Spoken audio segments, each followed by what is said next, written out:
Thank you very much, Dr. Jaishwal. It's a great pleasure for me to join the inaugural session for NICE Global Conclave 2021. The task given to me is to lay out some of the foundations and thoughts in order for you to better understand where Japan stands and what Japan is aiming at achieving now and in the future, in the context of its relations with South Asian nations in particular. Also, of late, a new geographic concept of Indo-Pacific has gained currency in Japan and across the world. And I know when and where the concept comes from. And I'll tell you a little bit about the genesis of the new geographic concept.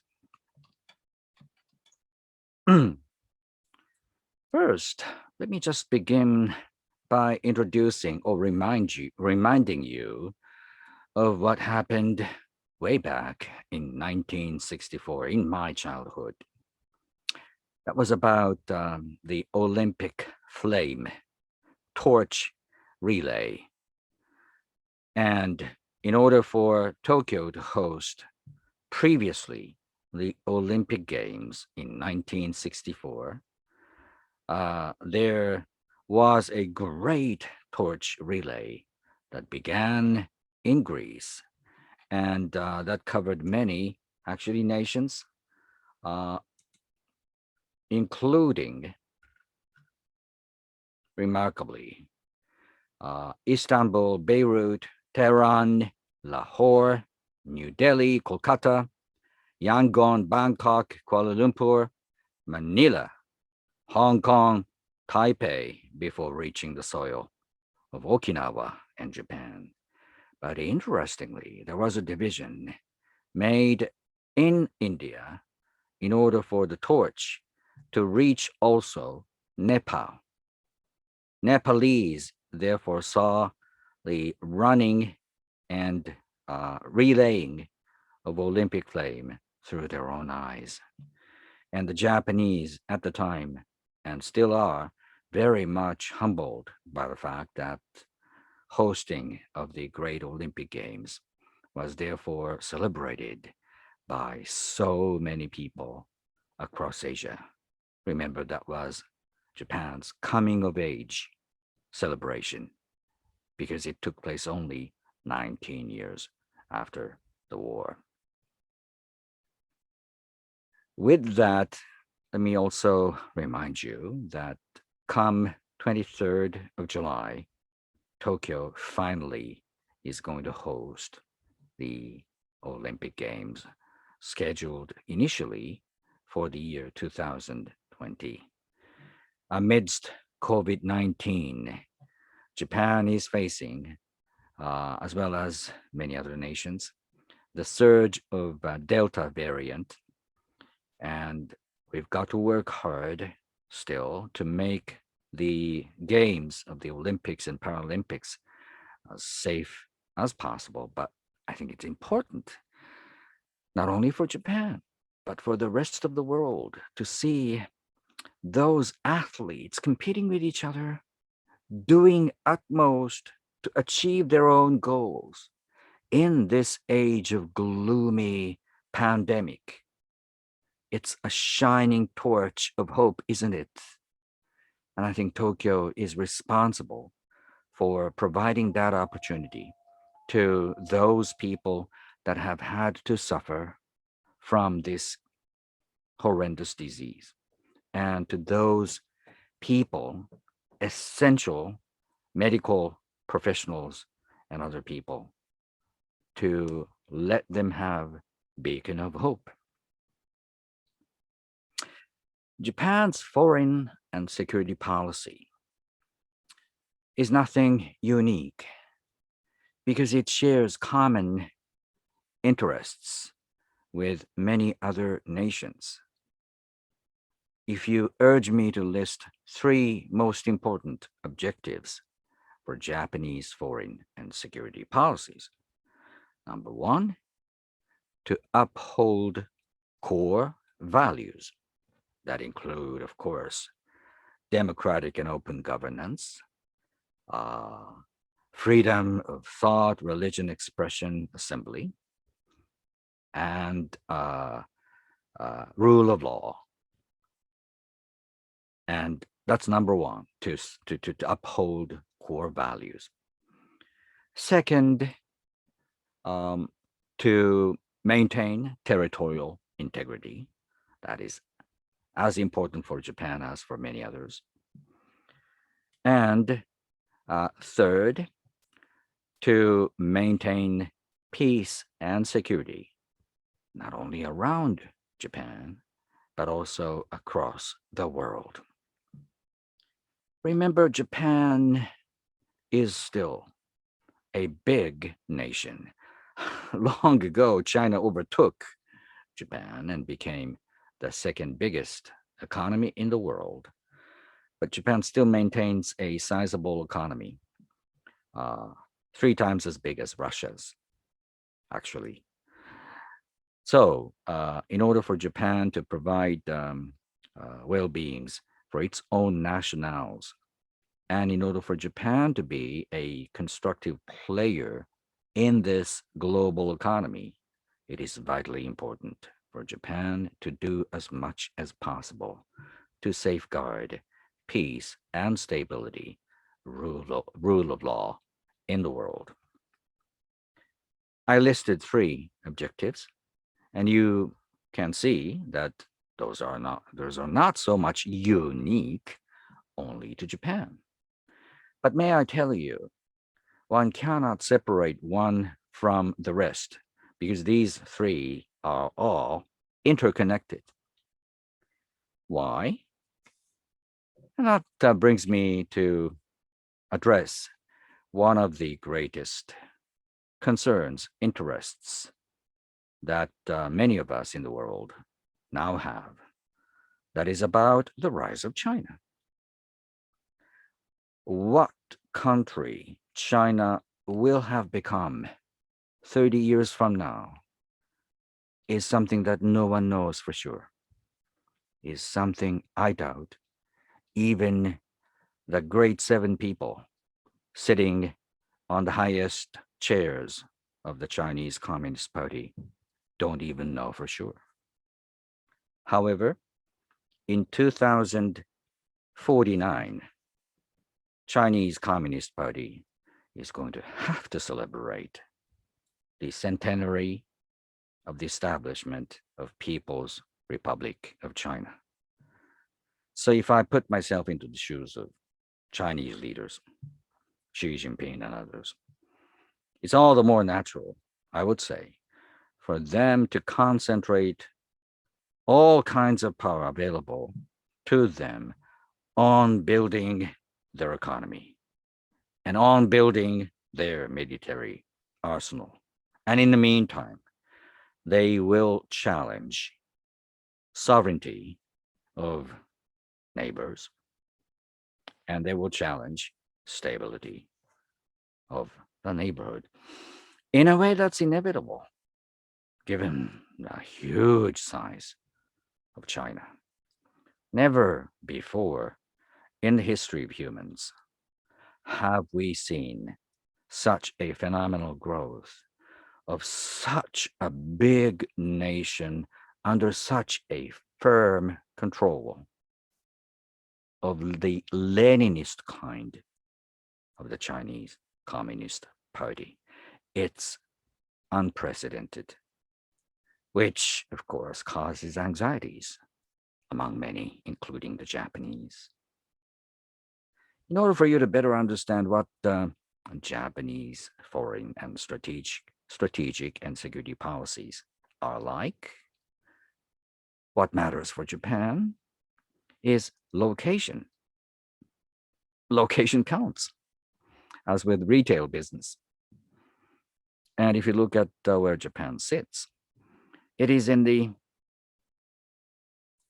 let's say, geo-psychological cul-de-sac.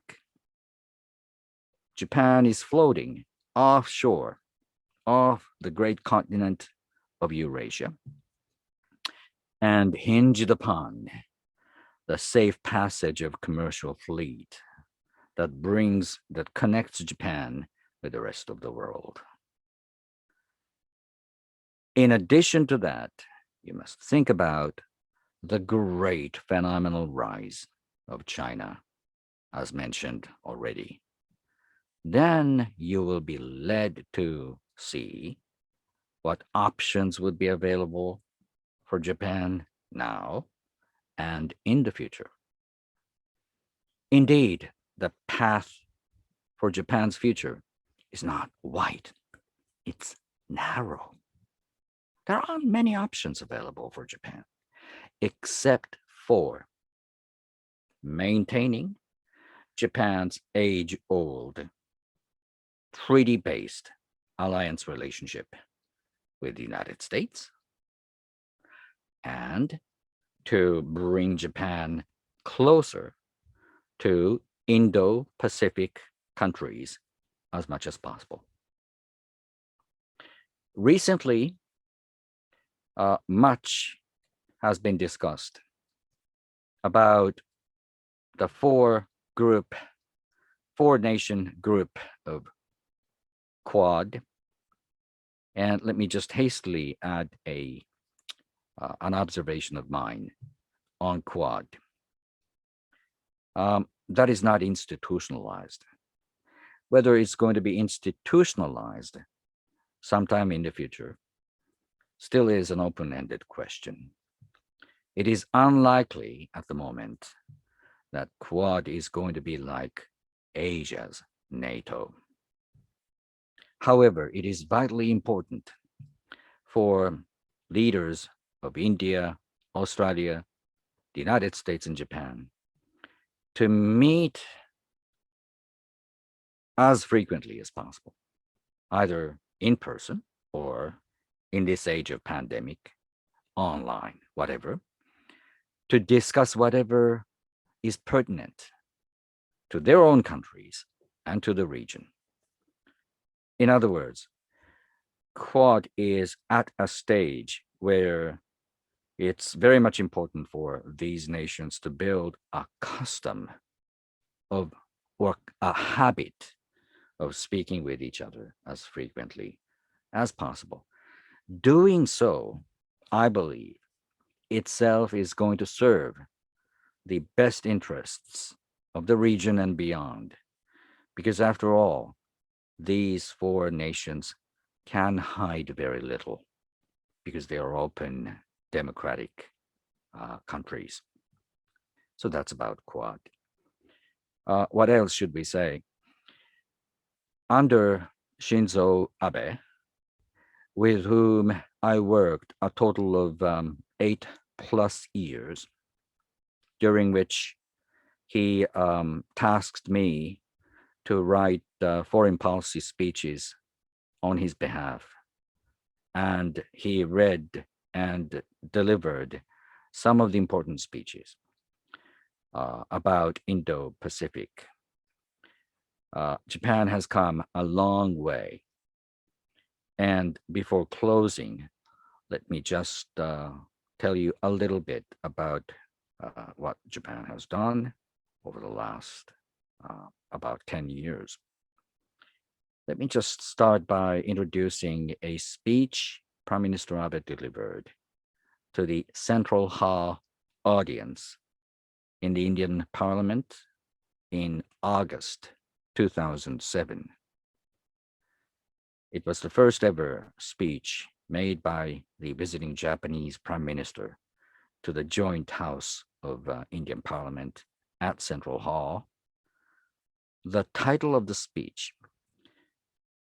was borrowed from a literature, a book published under the same title by Mughal prince named Dara Shikoh. That title spoke volumes because it was entitled Confluence of the Two Seas. By two seas, it meant the Indian Ocean and the Pacific. And the speech envisioned that in the future, there would be a great mingling together of two seas, by which it meant that South Asian economies and African economies would be very much interconnected with the economies in the Pacific. And it is very much important for the region's democratic countries to stand up together and to lift and to shoulder, let's say, great pillars that sustain the peaceful and secure rules-based international order stretching from the Indian Ocean to the Pacific. The speech, Confluence of the Two Seas, would become a very much memorable one for many, those in South Asia and Australia and the United States. So much so that the new geographic concept of Indo-Pacific was thus born. Prior to that, the 1980s witnessed a great rise of Asia's four tigers, if you remember: South Korea, Taiwan, Hong Kong, Singapore. Around that time, then Japanese Prime Minister Ohira worked with his counterpart in Australia and pushed an idea of holding what would be called Apec, the abbreviation for Asia Pacific Economic Cooperation. It was an era for the Asia Pacific growth. That was indeed very much important. But needless to say, this geographic concept, Asia Pacific, did not actually cover the growth of South Asia. And needless to say, India is going to be the biggest engine for growth in the next decades. And the Indian Ocean region, including the eastern part of African continent, such as Kenya, Tanzania, Mozambique, would be the greatest region for global economy, because concentration of growth will be seen more around the Indian Ocean region, which is actually the genesis of the concept Indo-Pacific. What will Japan do now and in the future? Let me tell you, Japan is losing its population. Japan is losing its labor input. That makes a lot of people, especially entrepreneurs, less optimistic about the future of Japan. In those circumstances, you couldn't expect much investment to be made into capital stock like machinery. If that's the case, it is unlikely either that the growth in productivity would be foreseeable. It's a vicious downward spiral that Japan has to cope with. And one thing that Japan has chosen to tackle that challenge, the combination of negativities, declining population, slow growth in investment, slow growth in productivity,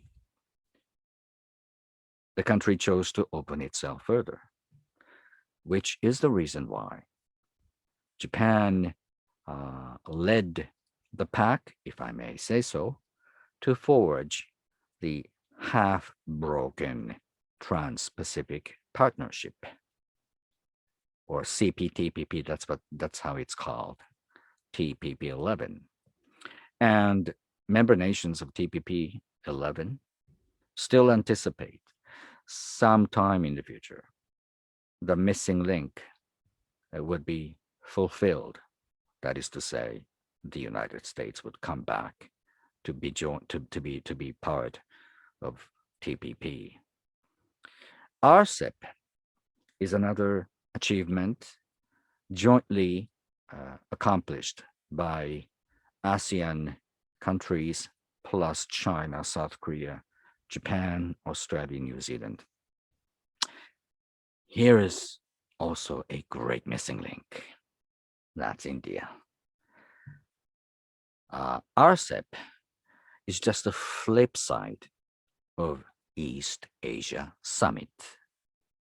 If you remember, East Asia Summit was launched in the 2000s to make the grouping more open, more rules-abiding, and indeed more democratic by bringing in Australia, New Zealand, India.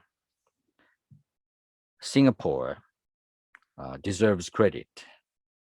Singaporean diplomats worked hard to bring in India together with Japan and to bring in Australia and New Zealand, and succeeded in expanding the horizon of Apec plus 3 to Apec plus 6. The other side of the same coin of EAS was RCEP.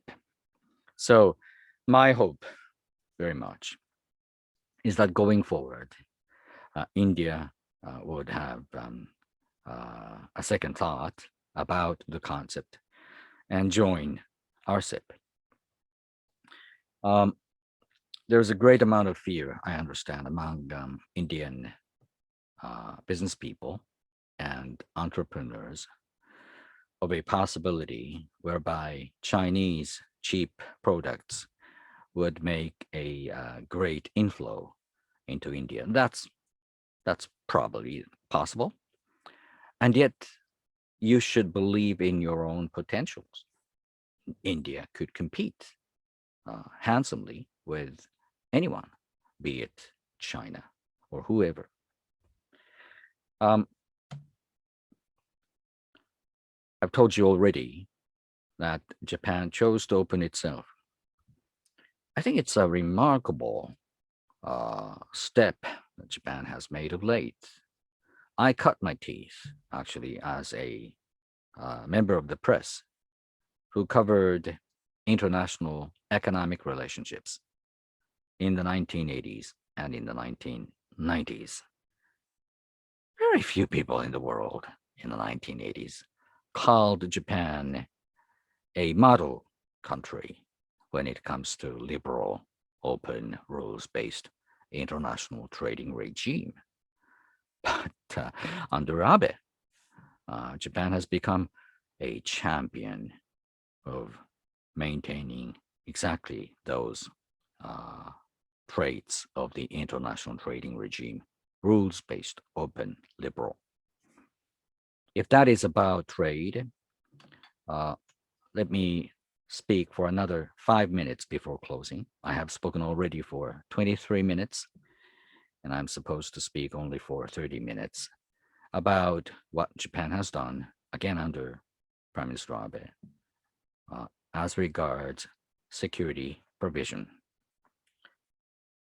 There's a unique arrangement under Japan's constitution. You may or may not be aware. Article 9 of the Japanese Constitution is the one that I'm talking about. However, it is now possible for Japan to work seamlessly with like-minded peers. Australia would be one, Indonesia would be another, certainly the United States. It's been made automatic for Japanese armed forces. We call them self-defense forces to provide security to military assets, boats, ships, aircraft, so on, working close by with the Japanese. Put differently, uh, the Americans and Australians and Indonesians or Indians could expect uh, treading the Asian waters uh, are made safer because they can expect that the Japanese armed forces would come to provide security blanket to your military assets. And that's what Shinzo Abe has made it happen, made available. And combined, you get a great uh, advancement in terms of deterrence capacity. May I say, China is going to go through difficult, challenging period now and in the future. Uh, my advice to Chinese leaders would be do not underestimate the combined deterrence capacity now available for Japan, for Australia, Indonesia, India, Vietnam, and the like. That notwithstanding, it is also true that Japan, India, Nepal, you name it, each and every country in the region, and indeed in the world, must cut a very fine, subtle balance between their strategic concerns and their economic interests. Japan is among them. Toyota, Nissan, Honda, Panasonic, Mitsubishi, great name brand companies of Japan uh, have so much stakes in China. Diplomacy is a subtle undertaking. There aren't blacks and whites. So in the future, China is going to remain among the most important nations for Japan. But in order to stabilize the regional order, what is important for countries such as Japan is never to cease its own effort to grow and to uh, advance on many fronts, including security provision. That is about it. I wish I could take your questions because you may be curious about what I would have to say on many different things, but I'm sorry, I've got to terminate my presentation address here. Again, uh, it's been a great opportunity for me to join this session. And I do hope NICE will grow even further in terms of its global influence. Thank you very much.